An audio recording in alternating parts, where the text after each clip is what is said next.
don't know how much you know about pottery. Nothing. Yes, well, I personally know very little when it comes to clay pots. I'm good at breaking them, not making them. But I have a friend who is a potter, and it is more than just a hobby for her. She's a very, very good potter. She is good enough that people pay real money to buy her products. She owns her own very large kiln. The kiln is the oven used to harden the clay after it's shaped into whatever it's supposed to be. So if I ever have a pottery question, I know who to ask. And today we turn our attention to Jeremiah and a passage about a potter. That is potter with a capital P. It's a powerful message that says a lot to me about how God views us and our lives. God gave instructions to Jeremiah and he said, go to the potter's house. God promised he would give a special message for God's people. And this message was for the people of Judah, God's chosen people. But I believe that this was written down and kept for us in the book of Jeremiah because it's a message that also applies to us today. It is a message that still touches hearts and a message intended to be shared with people of every generation. From Jeremiah 18 verses 1 to 6. This is a word that came to Jeremiah from the Lord. Go down to the potter's house, and there I will give you my message. So I went down to the potter's house, and I saw him working at the wheel. But the pot he was shaping from the clay was marred in his hands. So the potter formed it into another pot, shaping it as it seemed best to him. Then the word of the Lord came to me. He said, can I do with you, Israel, as this potter does, declares the Lord. Like clay in the hand of the potter, so are you in my hand, Israel. So Jeremiah arrives at the potter's house, and what does he see? The potter is trying to shape the clay into a jar. The potter works the wheel while his hands are busy as he shapes the clay. He molds it. He creates what should look like a jar, but something goes wrong. There's a defect. There's a flaw. It isn't the way that he wants it to be. God is the potter in this story, with a capital P. We are his clay. He works on us every day. He attempts to shape us into what he wants us to be. But guess what? We aren't perfect. There are flaws. There will always be flaws. And sometimes those flaws can seem overwhelming. I've wondered sometimes, wouldn't it be easier for God to just toss us aside and move on to someone else? Aren't my mistakes too big, my flaws too far-reaching, and my life too broken to be of use to God? We live in a disposable world. When something doesn't meet our expectations, we find it very easy to throw it away. Yesterday I dropped off 7 computers at our electronic spring cleanup for our township. 7 computers. And they all work. Every single one of them works. But they're all old. I've moved on.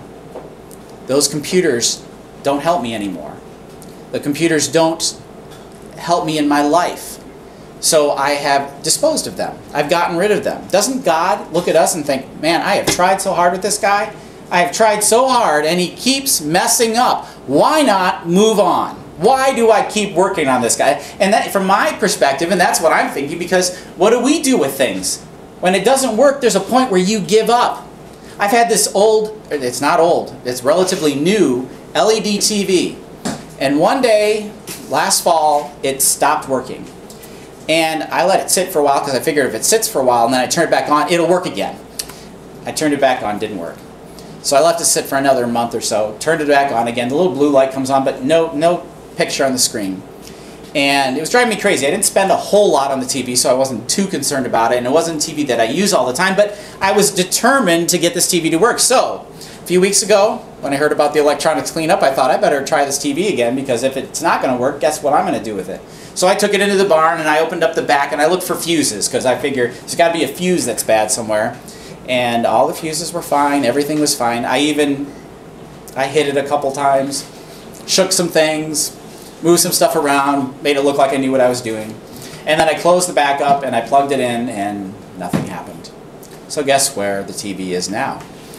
And guess where they put it? They didn't even put it with the electronics to be saved. TVs have become so disposable that they put it in the dumpster with all the other trash. That's where things have gone. Things are disposable. God doesn't do that with us. And that's the first thing I see here. God doesn't give up on us. He redeems us. And what does redeem mean? It means to buy back. God wants to buy back the broken pieces of our lives.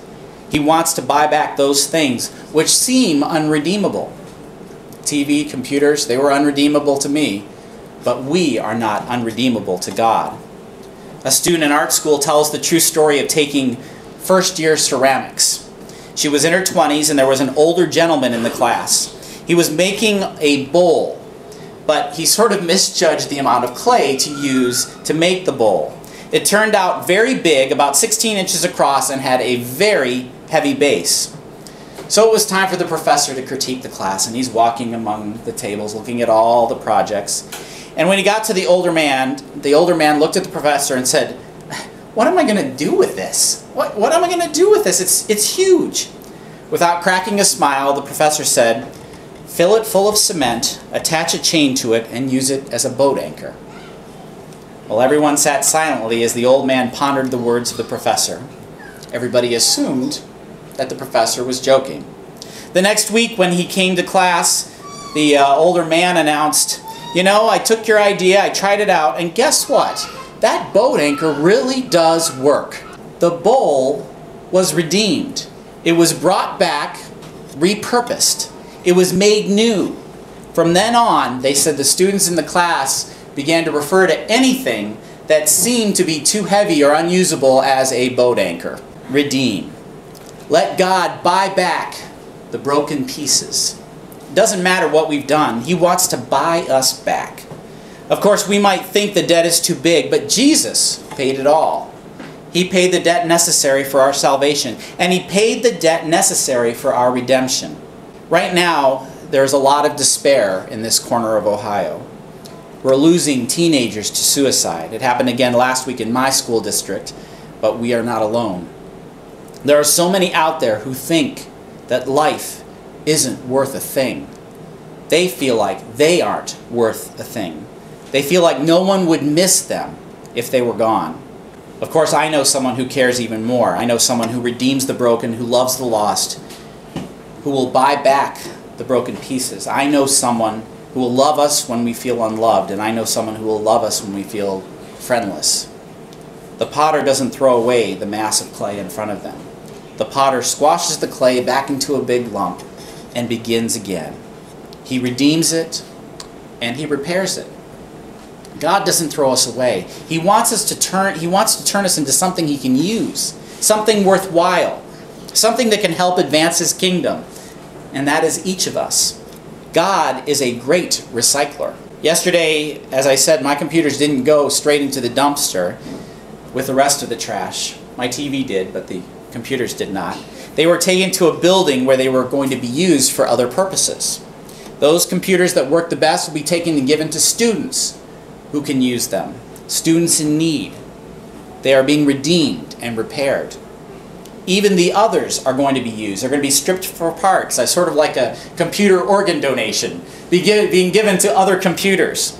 And if the computer seems beyond redemption, if they feel like they cannot get it running at all, there's a lot of precious metals inside of computers, and those will be redeemed as well. And they will be used to build new products and better products. Jesus is in the life-changing business. He can take your life and make it new. He can repair us if we let God fix what is wrong. He can create something new in your life that you did not expect. God can make changes in attitudes, in relationships, in marriages, and in every area of your life. There's a story of a lady of ill repute who approached Jesus. It's a story we read in the book of Luke in the New Testament. Jesus was in the home of a Pharisee. He'd been invited there. The religious leaders were all gathered around, and then this woman comes in the 7th chapter of Luke. And everyone knew who this lady was. She came to Jesus in front of everybody and began to weep as she wiped His feet with her hair and poured perfume on them. Everyone in that room looked at this woman, unredeemable, broken, not worth anything, unusable, and especially unwelcome. The leaders began to mumble among themselves, "Doesn't Jesus know who this woman is? Doesn't He understand that this woman is unredeemable? she's not worth anything. We read that in Luke 7:39. When the Pharisee who had invited him saw this, he said to himself, if this man, Jesus, were a prophet, he would know who was touching him and what kind of woman she is, that she is a sinner. We are all sinners. But Jesus saw beyond what she was to what she could be. Jesus understood her motives. He saw her intentions. Jesus saw that she was someone who could be repaired. He saw the potential. He knew she could become a great worker for God. Let God fix what is wrong. God redeems, He repairs, and then He redirects. The potter begins to turn the wheel again. He sets about creating something new with the clay. He reworks it time and time again and directs it into what He wants it to be. We have to be ready to let God point us in a new direction. I'm always amazed at where I end up when God has control. It usually isn't where I expect it to be. I don't know pottery, but I do know sandcastles. As a child and even as an adult, I enjoy making sandcastles. There's something about the creative process with the sand between your fingers, and it really does give you a sense of power because you are controlling the sand. You are forming it into the shape that you want it to be. My father taught me a trick of dripping wet sand over the edges to make these amazing designs in a sandcastle, and I love doing that. The problem with those amazing designs is as soon as they dry out, they begin to fall, and the sandcastle begins to crumble. But what do? Do you throw all the sand away? Do you get somebody to come in and lift all that sand up and toss it away? No. You go back and you reform it, you remake it, you repair it. You continue to build. There's no such thing as throwing away sand when you're at the beach.